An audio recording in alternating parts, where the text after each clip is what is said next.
rong khua mi tene na te ko pon le khathon bung kwa sang som le pakhat atangin nau te chuan la pian ma chia le tha an la ti main thil ti wang ni lovin a ko tu wang ni sokin than lam thua pathian thurua chonge theinan ane ra chuan au pa sokin alo pang sok rong ka bolang pathianin ati kha zakopa ka mangaya esau ero chu ka huati se kam khan Genesis bung somni le pasaria hian pathian le khathu lo ngai thak sum som leang Genesis bung somni le pasari chang som le pakhat atangin tin zakopa chuan anu rebekin hena ngai te ka u esau chu mi mulu tak ania kei song mi mam tak kan sia kapa chuan mi lo dap vel ma na ti chuan ma men bung tuang kalo nianga mal so mane kinan chen don ti mai kanianga sin atia tinanu chuan ane na ka fa pa yan chedon tur chu ka chungom ro se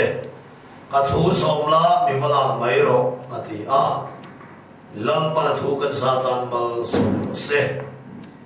zakopa pathian ti thupuya mangin tunhuna yan sermon kan nei do na pathian ne na trong chai na masain lo leang khoi ra khat kan pa min en kol na le min kai so na tuam takawangin i thu te kan ngai tha the thu te kan soi theya i cross til ti theina chun ne ma voi ne hian tu nu na hian he mishing nun he na min chun ral sak thina miswal te meu po nang mani lama min him nai le thina he khovela hian kan ule nau te kan chen le wal te swalang sar tak tak te ti an lu omin an ule nau ten kan sa puya an thu khe tu ni hian po kan saka kan sa pui tlok thina ni amaro sulal pa min mangai tu chutiang ani me lai chuan voi ne hian sakopa pathian ni kan tan ni hian lo ani ti kan ang sia he te kan tan thamwa na kan thing te lu le voi ne hian tu nu na hian nang ma i thu cha ma tha tu song te ne na tharau thiang lim thil ti the na ne lal pai thu nung chunang ma ro tir chuak la taksa ne ro tharawa voinen harsana to mek teleti dhamma motenena ton tar kara hilalpa iti dhamna fam kim chon nena nang do khenti ram che zakopa pathian ke bum mangle miswal pertan po hian zakopa pathian chukan pathian inia wangin lom tu kan thila che min mangaya wa min kan tu nun hlan tu kan lalpa iswa krista ming chung chuine na kan dile che amen ole zakopa pathian ti kha sermon thu pui tu rani mai do na hai he bi do na hian to na kan soi to rian dan le khomai na aron tai lam do na tin chumi mai ni lovin dan le khomai na pia lama cross le chi sen na tho te ten nakina la Yesu Krista lo kal le huna thada takalal pa na thok tu tom dan tur thengin he sanman hian aron a tifia chong tu ra khan ngai tai la thain ka sia ole zakopa pathian han ti hi hoi na songin tu nu la hian kan la do na zakopa pathian han ti kha bum tua pathian tina ania miswal te pathian uire ching te pathian chutia mang pathian chu zanina hian kan tarlan tur ber churi do ni ole hi zakopa te unau hi unau danglam tak kan nia phiran dia pakhathian mulai tema hulthur maya pakhathe ro chu mam le tha mai sia ngô pháp mày số tiền mà ngô đâu vì nằm lồng tắc mày số ở đây cái kia này apai kat mai ni chu rebeki chu ane mi te u na pani hi apum chu ma apaya anu pum chu anum lai na min sual chia maya a chan chu fatir chul ke ka sa khamal som na dong tu ran nia heti lai nam dana leilung dana chuan chul ke ka sa so fatir kha ro lwa tu ran ni wangin chobi chorin chua chuang ma sa so ni chu le ngin horan banga anu pum chu ba chuan anin sual ni ti kan sia ole chobi rebot po chuan vai ne hian soi tham aum ta in ka sia rebeki pum chu ma ti sami le khara mi anin thowa anin suala anin bakai char maya rebeki ta ne ra chawi chuan hui pop chawi tam viamin ka nge vai ne yan ring tu nu nei hian na man en tir chiang em ka tia aring tu terali suar kristanum kan sui na ko apoyan kei mare yan ti sa le kharawi ain to reng ani acham kon mi khilo lui ron chua cha ron te ge ron chua ma sak sok chang te aum ve fuwa chodia ngam te suan pathian sia thi ron bo tu kan ni lai me poyan adik ta kan soi lu chuan hen mi sing lui le mi sing thar kei mare sual le ai buan re ba chobe le wang chuan acham chon ron bo tu te ma kan hui pop chang awan tam te lu le ega mo chang te chon ti sami sia te aron chuang ma sak chang te lo fo thing da lia cho wang in pon la min dong na to la vin he chung la min dong na ti sa le khara min dong na lai ta ka ya cho dia mo na pan ne tu chu lan pa ni te voi ne hian kan sia a tu lin ka sia in dong na chu lan pa in dong na ania ne na chu lan pa ta ni Galatia chon ti hian kan hua ti sa thil de chu khara vai ti lum chuan in nunga ti sa thil khara vai ti lum chuan in nunga ta ti sa thil mi sing lui thil te khara vai ti lum na dan thu lu chu he Galatia rama mi te ne polan min lo sia ti ra wangin pathian chu fakin lo se vai na nu na do hai hian ring tu nu na hian ani na ta ga son ke ma ti kan chu ka non thar kan ne kan piam thar chi maya kem kan chuan nu re lo te ate ke ba ne me sing lui sia hi ron chua ve chang yom fo ma dia kha piam thar rin ti si i china wan che me ve te no ti chang te ma dia nam ban piam thar te ran de tu song so ka voi le ka ne ngang fik si lo ba cho vang in ka ti sa thil ron lam chi la te kha thara vai ti lum se na kha in rau sang na thuru tu ani ti lo siam se Israel fatige po khan kanan ram an lu khan ngun takinan mai to mate kanan ram an lu chia kanan ram song khan lu afek lo mania kha kanan ram chu an lu ta ram lak lo ram ma tam takalau ma nam dam mi den khotam tak ram tam tak khan lo sia song den not chua ka ram la se la in do na ram la se turin lal panami ta kha po sai khat noi kanan ram chu kanan lu chia khan kanan ram song khan lo fe lo chobe chobe na Christian te ring tu te kem na chuak nim te pon kan siat nge ye poi ka sia pian thar na chu ka kanan rap lut ve a kanan ram chu ka kanan lu ta pian thar te nei tur song sawi voi le kana kan nei ngar fik si lo chula chon mi tam tak su kan tam phoi chi na nia cho wang chuan voi ne yan rebeki pum chuwa ti sa le kharau sakopale sawa chonin buana chuak ma sa sok ni anin chu tang yan nang le ke nu na nge po yan hein to nai awan na sa te lu le missing lui thi na kanan ti ta po hi ani na ta ha chu ani missing lui lam va ti thi tum vak na lam kha ni lo va subel voke songa pian thar tum na vak ram kha ani lem lo va papa khatin ti hian te khin thuaron soya missing lui li chui hi ni maya tiao soyol sam kho maya kor chunga ha ko ta ha so kor chung ha chu anung che ra khana ma tha ma ya hey ha de du la mi sing lui ni che tiang hi ni ma ya atia anung che ra so na kor chu ma da mi sing lui le ne ka ni si thai to lo re atia so dia mang chu bible si ti rai ani me lo kat ma kanan piang tananum tarin bul kanan tansia hian he me sing lui le hian kanin be don chama so me sing lui chu khana fa khan ti lum na ma chu nun na ho mani so ka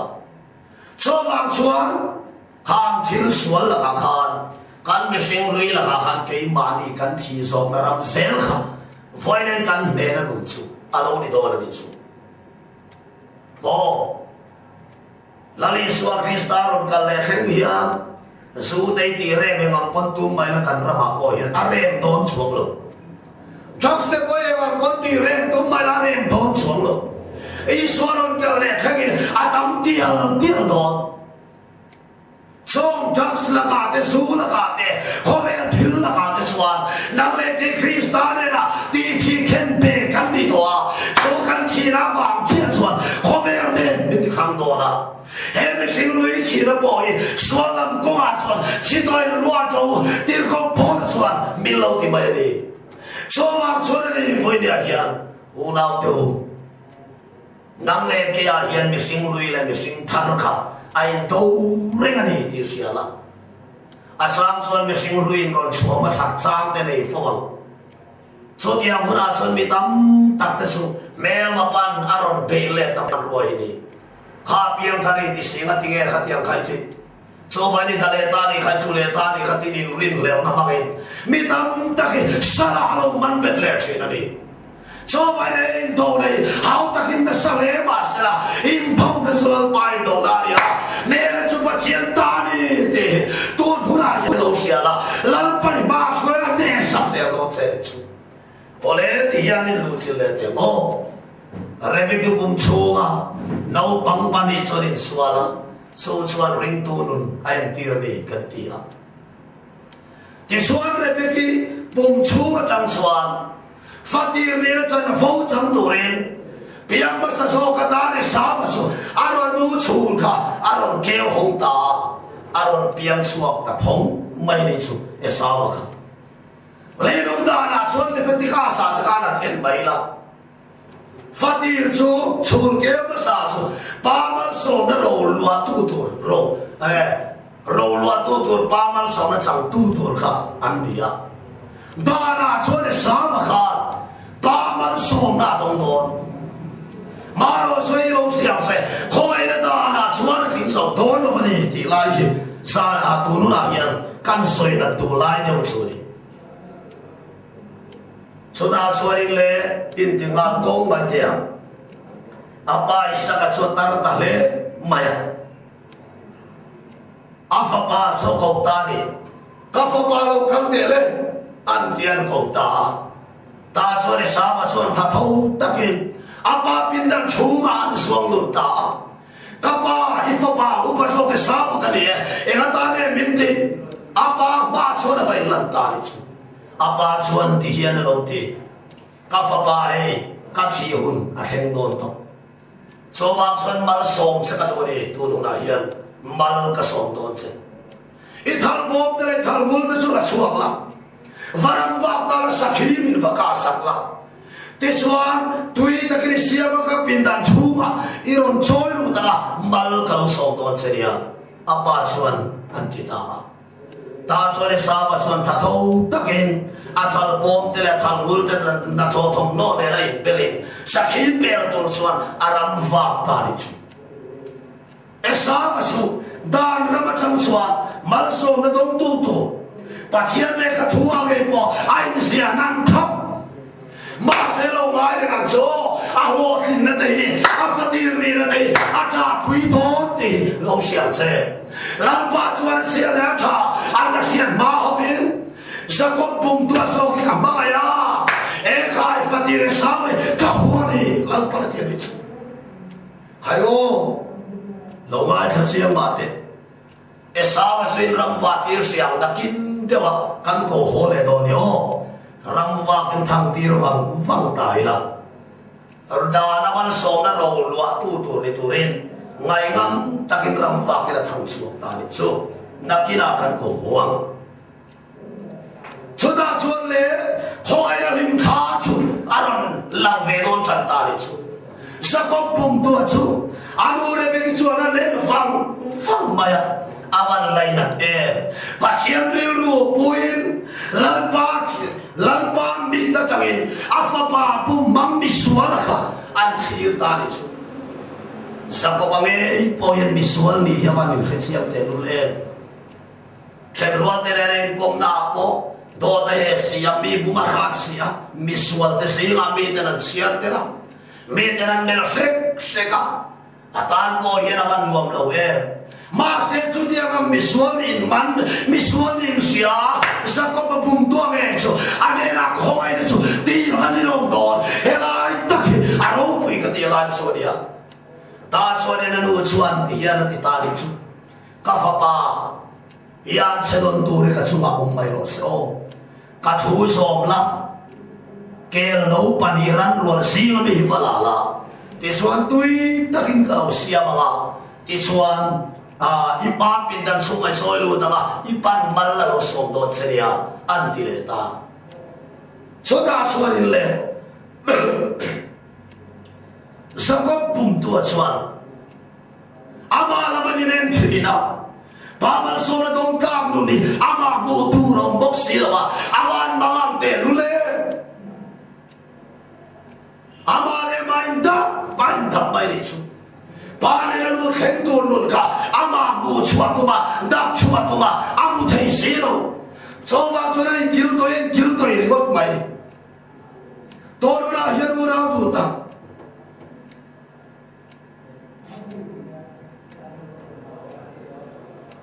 Turun ayam mun takin ngai tuaro. Sakopatan hian pamal sobre dong le tur chuan. Apiang don le motani lo chuan ngai na lo re. Dan lo in patien fel chu ti lan lo don ta. Sa foi ni a hian turun a hian. Nang le ke nun poi sakopum tuan nun ni simun alo ni chiang lo le. Kan piang non le motte ni lo chuan e van ra ba hian lu na kong ni a khom to lo sim. Pasien ini dan huana jangan lo suan luna vekha ani to wangin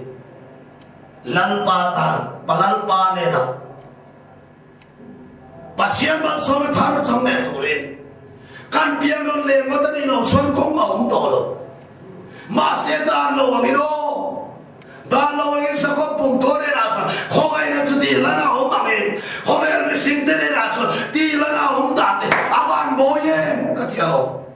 ta suara lu chuan sakop chuan thuam ta le bom bang misual leilong da mal som na dong phamia to lo tu ra kha ane na chuan ar chi sen chuak in an thuam ta le chu kel chuan tal tak phut maya kel chi sen chuak ta chi sen chuak win sual mai dam na om si lo khalai ram tak khang ta la chi sen chuak in anu chuan an thuam ta abana tere o ma suan kel mul de kel fun de anta ta kha ti sen rin chara pa ra khoi sen ta lu to mai tur ni lai ama le mai ta ba khota ni de mole voi de a tu nu na nge che o na tu ta pin mai to che ro la di suar krista ti sen chuan na le ke min thuam to kalvaria ka len so to akim ta ka thok so to ti chome ya khoi le chu amen lo ti mai kan ta hian to ka si ma se tu nu na hian ke mani kanin tap pa van kai nun bukan tuma helai hian fel le tha kan songa pamal som na dong phu ve sim kha mu kan tuma emma mu tu rom se lo pachian thu hi chue apan mak em ka tia lo lan pa thuaron khen di chuan ahla omani karing maringe pokain dap na se mai kati mari nula chiang lim nela vantir ko ka prelan pura soya mari iraya rolti mina mai mari raya he vantir ko ya hong tang sin iraya ti mai du to lawa fanu nge fa pa kha po kha ron soi chiang na la fa pa singa so me mai la to lo mi ga la ron phua mi ga i soi sa do la ni so me ba kha so fa pa mari fa so la thil ti to thang na ro sia ti la ani so na mi dan thil ti so la ka cham dam don si la van til ko o so chiang ani tro mari raya pa chian thu so la ron ti a mari chuan lan pa thu chuan khir chia khan ama anin dap nga la mi pa ka nei silo mo mi pa ka nei silo no la var zin ania mi pa chi te lo vin khomela tu ma an rai mo ma silo so bang mari chuan mari dap char chara ava mangang e avan boye mari dap chung ka chuan i swa pai don lo chung la mo a me na ti na ram chia kha helai chula chia chu mari ta na mal som na hi do wo ta ke ro na tu ta khan mai ko siang ma te rin na kan pa abraham atenge po khangun ta bin han ber siang ba la pitar le putar kum sabi le kum som komi an ni to nuin lalpa chuan thuk yang fai saka kapedon chawani an ron ti tat mai ati rati amatala kum som ni dona an thak lai pesilo pitar putar ni to lua kapedon chaw an ti chat mai nia an be do ma vector nia om lo deosin bible ina min sia ti dana tak pai chuan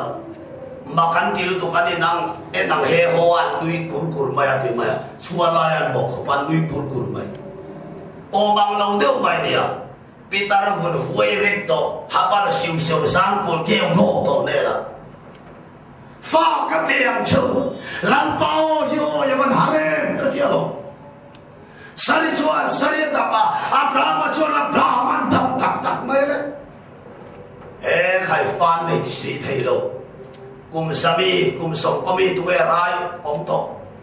chumi mai ni lawa mi sing chu mai chia chu ega in chi ya hul to lu a chuan mo fa tu ma ni nei thei to lo chumi mai ni lawa ching sa khi man nia fa nei the lo wa ni boy lu ha ka ri la kha khan fa pasar khin tir ni kha an ma ni thei nei nam ti lan par pom si lawa an ma ni to vek nuwa pa chiang chu ron se ya ona to yo me lo wa anom lai takha lan pa thil ti the na chuan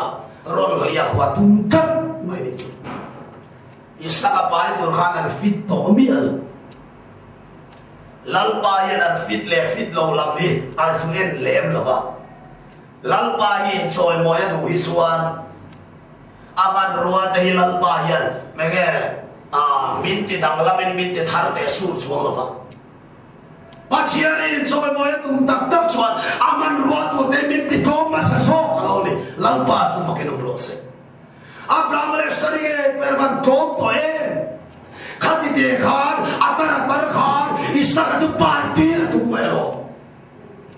ma se chula mo an ring do na an ma em mai ni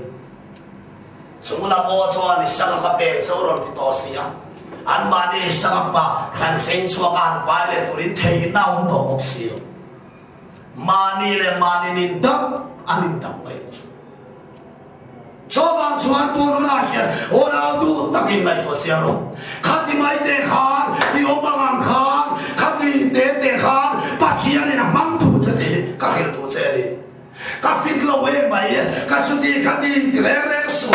lan pa pathian chuan vai man ruwa te min ti to ma sa atum che chobang ni swa krista bai en kim khati te ni te lan pa tan ke ron ke choro khati mai te khan pathian tu che ti dang lam te hur lam kha ngai tu re su lal pari omang te khan ti mai te khan lali swa kristai ron rai nan tir che ron khen nan tir cha tum top mai ni su khoi na wa ga rin da wa khoi na chan da te he mi te lu le chiang ka tia lo lal pa o chung lam o chun an amen don ta le mari chuan ama le mai dap na kha chol ta lalpa boy lu kani ituang seri ka chua khengro se ati ruan chin ama khan Isu Kristus apai ma top ni chu hege hele rina va thoi na chandam na chu chome chu hele yu lama ta chu kani lo ane na mi ni a tho na kan don ni chu lama ta ron kala ni chu rin na chu ona to chu ni mari pa mo lang ang khana tangang te khan lal panini aron tia ka lal pa thua me na chia kha chandam na thing kho rin na pathian na pom mak kani Abraham le sari gai pon anbani nin tam ta kha chota chongla mo na na me ruan sen lal pa chon thudiam isak jap te ta ni lal pa chu fakin ro se chowang in sa ni na me po hian khati mai te khan lal pan amang tu che a chil ti the na luan koratan tharau thiang lim luan koratan lal pan ti te khan a thang cha du che nia pathian in tu na ya a du che ni a ko che som che ni ta hian in sakop bung tuang e mai poi han ngai to vang ba la ama le ama nin thap khan pa ne na mal so ma dong thap nu ne mu don lo re re ama in dap ban dap chung ka chwa da om lo thati te khan bum ma ne aswa lang te khan cho khoi ne chwa ben lo ti kha alu pui na mai kha atan tham na mal so na chan na tu ran do na sa ko ba chwa na mai kal santa amai dap na song song chu kal sanin le anoi na thuam na ti sen chua ka thuam na sil fen rin chanin pa ne na chuan lao le khur chu na cham tam na chu a tho chua pui don ta chuan in le chú lệ khám bùa à chú khen chuan kek ta anui na sa siam sak chu cho tol chuan choi lut tamaya apa in na lo dap ta zakop pum tua apa hian lo thap to lo anui na thuam na sil fen kha lo dap ba e kha ya fro pu ye ka fo pa chu lan pa ma som lam ri ma namani alo ti ta ni chu male ona du tak tu nu na me hian in ngai to sia lo le nang le ke van ko pu ya kan lu le te tu la ta ke ni mi sual bum mang te la ni sual to la ti se ni min thuam to se kami te ni gai lo ti na huna pathian nu fa te vo kanom le the na tu en ama ge chona ma ti sen chu ama in pui thiam chopin an choi lu ta ni chu mun thiang nim pera chuan chuda chon ka na yo chu ti sen chu apa chuan pathian chuan alo em ti ka lo dap ta alo khir ta chona ni swa krista ti sen chu ka na yo ti sen chu ka ya ba nge chu ti sen nge chu ama pathian chuan an lo dap ta sa ko pum to ya dap to la ba ka na yo i swa ti sen chu dap ta khan pa lu ma oi to lo cho ban thiam chan lo ka lao to ka pa lu ma oi ta ti swa la tu me te lo swang chuang lo lalpan zania ya thi seri an so la song min ngai dam to sin so wa rin ti khan yo mang khan surin nam mi de mo anam po khan khati mai te khan lalpa pathian chwa adu che ni chu kami te ngai lo wo ti na mula pathian no fa te voi he ti sen wa kan lo dum le ta aban ro pui e so bangin sarila he sa ko pathian na le ke mi sol pu mang tan aban lu chung chuang e tiro aban lue aban ro pui e so bang chuan na do ta pathian thu ya ban rin le aban thu e zakop chuan pa mal sum na adong ta lo mai e wa ngi thon kan ti chuan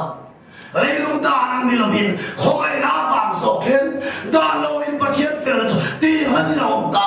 anui na thuam na sil fe na wang chu ba pa mal so na thar thom the ka ya nang le ke nge poi kan ni tro la ni so ri sta chi se na wang chu ba van kho pui van kho le tui ni na chan bo han chang le thei kan lo ni ta lal pa so fakin ro se avan ro pui em ti ro mo so ta chuan sa ko ba chuan mal som na adong ta unang to he khoi nei chu mak ka tia lo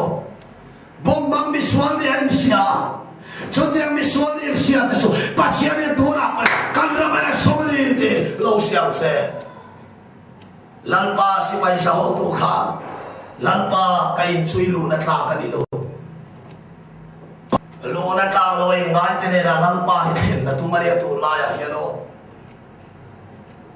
cái sông bị xuân cái gì bên cạnh sân nó thì thu thế này là bà chỉ ăn chuyện buông xỉa khen nó ra cái nói về lẽ thay nói thế này là ý xoa thì khen nói xí đâu bà chỉ ăn chết ta để vẫn mặc em sao có bà chỉ ăn chú ăn bà chỉ ăn cái gì số ba cái sao có bung tôi xuân mà nó sống na cần lâu chẳng ta khai ô khai lên cái sao mà làm vác khai cổ hố tèo tu lai seorang nun seli kan tai chama esa soron ho veta inti mai demo sakhiron po awa lo thine sakhine ron ho na mai dikhan tui takina siama pa pin dan chunga swan an choi lut veta le apa swan tine lo ti kapa mami somro le amati de ka apa swal sakoba man ka som to ni apa poye matai som ta sakoba man ka som to ni chota chore sa chu a thim sia mama o man chuma avan vada ka ta roi kapa man som no khat som ni dei kapa ko ta man min som ve no a roi Masih pacuan sama pemal kesuk toni, sama mitu itu tatang tu cuy, pasien leka tua poin siap siang masih lah, soal kau masa soal cu, pamal somber luat tu nanti dikai siap kau masih lah, pasien tua ini siap siapa tanah tatang tu ni, tencobi mai di lama, lo tingin di takarun hote, alo tingin nanti kai, ada nanti tatang tu ane cu. Kali kan tu life hoveli han khir mate esawaram wakhi aron ho har dewani athang bola ni sa kopung tu ambi te ni ma man lai lo te mal som nan chang rui maya kan tu lai nu ne khir mate le khayo na tu ta swing mi te sa he mi te no te swaten van ram chumin kal khan be kali lo mi Tora min kal khan be kali lo mi ko kana poni ne chan pho chang lo te sa komiten miswa te sir kan sir tel den sa kompum tu te ora jera nopal lopin anor hota rui man kate miswa ne nin sia an simaral pama ke anur perse kalai sol khapui den hir mate zanre pom to hitro thong thar bible saksia thong thar bible te saksia kal de mi kom kara va de hum te tu te ge mani lo kami hur kare tia lao tir de khan yo mani lo ka dak se dik de khao an swal na swal veten I swal lo nei the de to re no an chak lo ne chu chak na lan pan man sa patum sia dia chon sa ko pum to mi swal dam le de ya dai kil kara de chan sin chan sil me ka mi swal de bum bam de I swal ma so na rui ni o kati lai takhian esawa te yan pathian kan la sa khomi inti biagina buang upau cholia bible sakse inti mitak tak kalo to miswal hoto le ka piang thar ona to esawa ye ve yo maneo esawa ye ve yo maneo Tora pone samaten lalpai kan rampasan me kare he pachian chu tora yan kan rampasan me kare kan tak sa te da nangin biakina te lo om chi masila kan relo kan chin lunglan pan achang to selo ko kan pa te po kan rong bo tu lo te po kan ni en thoi chu kan lan vun futa pa se kan chin lungi lan pan achang to po selo awan mangan thaken esama tau ya pa kan lat lutu biarkan koma tong jana kan tutu cinta ya asian kan lat sia kan sia nakira solal pa makan ketiga ka esama mcia hian kan tapor leo lal pa ingin thu ka soi lo venni mi tati changlai mi tati chantu lo lai pon ka ti tang tang lo venni mingin ram huai te kan wat so ka mi te kan ti tama silmak te mingin kan ti lo venni lalpa mai sa ka to ye orau to kan la tak dot kan soi don lo kan thil ti nge kan lo thin na nge kha lalpa ma kan cha pui tu na ne sem so be una chore kim thela piang poi te lo suan to cho wa hen to lu na kun tar ka na nge ka so ma se e sa waram wa te po ron ho ma no se sa ko pum tu te po so se bin lalpa pa na hon tam kan nei lo ne o lalpa chua tu na hian din nam tre to ne hoi lo ni khar ni vai chuan lali suwa tu soi he dik don si ni ti lo bona khan king lo ho kha honau teu chak smol ve ho ni don chuang lo smol ve ho su suwa ro yen tlan pu to lo ba dia lali suwa ti re ti bona tu ta ka khengai lo chaw ti kha mani to karam bon chang kai me ho khan ko lo ki ti me te ona te sa ma te o ye kan la tak thon se fa ma tan bo swal in si ai chuan in pui lo ma to fa ma tan bo kha ave yom so cho ba chuan e sa ma te o ye ron ho ga ro se hara phar long bo tu re lal pa chuan voi ne min khoi du ti mai khan ti te khan yomang nam khan Enchin simin ron hoi kiro, lalpane ron pula. Ani chon malalo som chena lo dek chena, khiyak thar lo thi do cheni chu. Hoi dia hian tu lo na nge ma hian. Lalpane na hoi kiro. Lao le khur chui kam chang dam le dei cho cho bu bu. Chome cholang pan adoni. Hayo ti hian soi le te mo.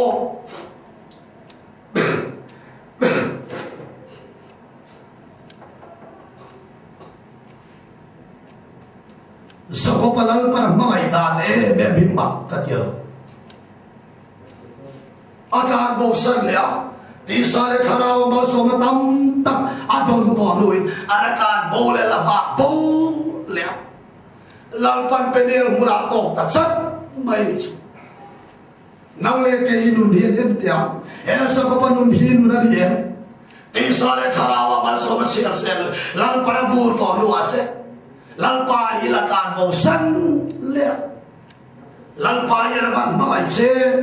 zanin theng mai hun tha pathian la pe che ni chu pathian ya min van mangai e ti ro he sa ko pathian chu kan pathian lo le chel tam ta kan sing lo den arab pel no ka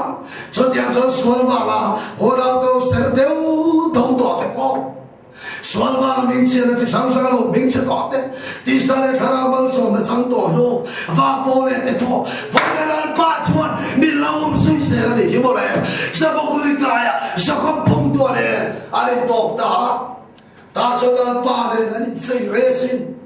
ko fi cha do thang ina ni bu na ni kha sa ko pa ya chak fat de le o sa ko pa ya ban chak e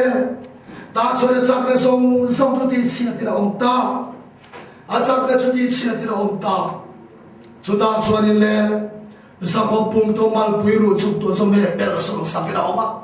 lan pa chak le chau tu rin chan lo the lo de mu la pa chiam chuan a da ta hum ta min to nu na nge mai po ya lan pa chiam chu a thu le na thu in ron kal ta ba pa chiam thu le ni buan ti sia e i chak fat kho mai biang ina tele tv kal kam dia pathian thu tak mangin in buan thina nima sala ya chakai na tlom du lo mi a tho ma ti tlom so to lo khop ini chuan ita na poi ngo tam a thu ma chu tlom so to lo ini chuan e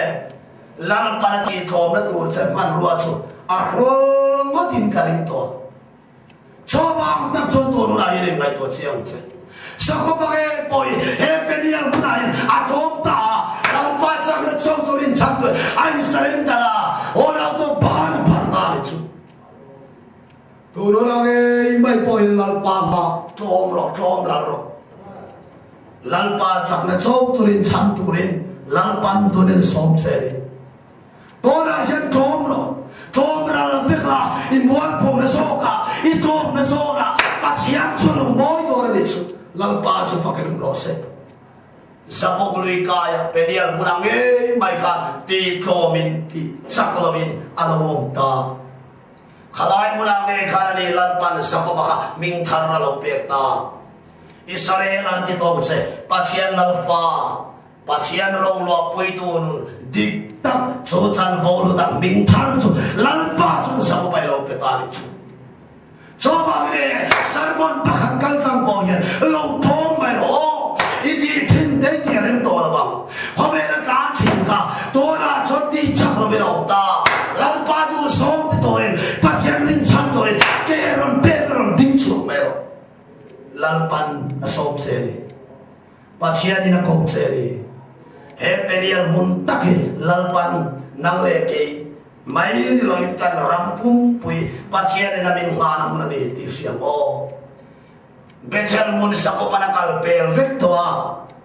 Bethel revival kha kalpel toa Penial revival chiahi lalpan sako palo nga nawin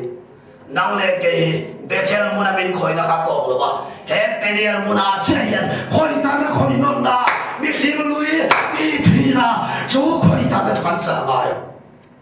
kan rampon Bethel revival in bin tuam fak toa to na hian su ka chu kan kalpel toa Kanu na solor tial tial panaman wetha tanglam ve tial boka tora yan kan ramlal pan min ngara so he penial muna chia he bi mun khengam te pathian la man tur te ni rona he bi khengam lo te lal pa chuan a thau tha sel thom ti lo siam se so wa len kan chang na song ti chia ti rom ta lal pa tan kan surrender lal pa tan kan pumpe to ma so me to thara rong pom na ram tur chone Toren kau na tu tak thara rong boli tu em. Pasian sian tina tharu sani tu em. He penial muna hian. Sani nange polal pan na tu mangina rong beja anon buan seni kha. Animo lalpa. Tu na kau laung song chu long takini tan kamang tong ti lalpa taru ni pita che. He siani he penial mun hialo nun Krista thuruk chule. Bola chwaling tire ti kha. Kay mani lama thi nai na thoka atiani Kay mani lama thi nai na thoka ta swarin midang janun nai na thoka ni amaro pui e he penial muna hian lan pa chon min ti thia min ching rala min ti chaklova